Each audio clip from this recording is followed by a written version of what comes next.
I love smalls. I love bacteria and fungi and viruses, and how they are actually probably the wizards behind the screen of our whole life. And we think, sometimes I think, am I being thought by my gut biome?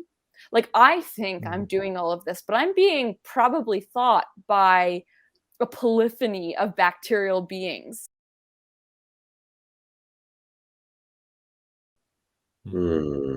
Interesting. Nature is definitely pushing us around and has been for Yeah. millions and millions of years, and we've just had to, move with it. We've learned.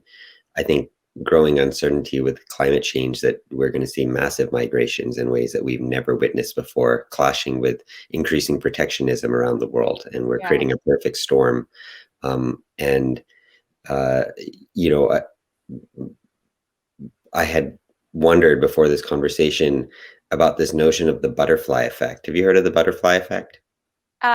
Here's the really funny thing. It was so actually the seagull effect. They changed it to butterfly for the lecture where they presented it because it sounded prettier. So Oh, I love really? thinking Yeah. of it as the seagull effect. So then you definitely know. So why don't you tell us about it? Oh, it's just Why it's so interesting? it's this idea that's been shown that just as one seagull wing flap or butterfly flap can create the change in the movement of air, particles, water droplets that can then cascade across the globe to create a huge hurricane or weather system somewhere else, and that in some seemingly disconnected by space and by scale movements can actually be correlated in very surprising ways. And how is that a portal into what we're experiencing with coronavirus or COVID? Well, I think my favorite part about this is that it's invisible, and that it's almost like some Monty Python sketch where we're like, wrestling with some invisible opponent. Um, and you're watching everybody run, and there's no one chasing us because I love smalls. I love bacteria and fungi and viruses, and how they are actually probably the wizards behind the screen of our whole life. And we think, sometimes I think, am I being thought by my gut biome? Like, I think I'm Mm. doing all of this, but I'm being probably thought by a polyphony of bacterial beings. And I get to think. I mean, you know, we can queer our ideas of free will and then come back into individuality. And, both are important. Mm. Yeah.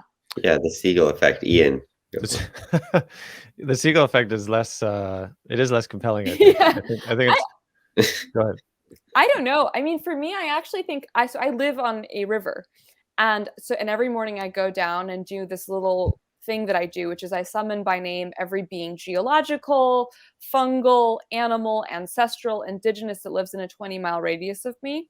I just call them in to witness me so that I know that every decision I make during the day is going to affect them, that every decision I make is relational, which is kind of part of the seagull effect. Mm. Everything I do, even if I think it's this isolated event, affects millions of beings. So I should probably hold them in mind while I'm making decisions. Mm. And the seagulls come down and are like sitting at my feet, and they're squawking and they're outrageous. And I think what I love is that, yeah, something that we think of as being so inconsequential and weird is actually probably pulling the strings.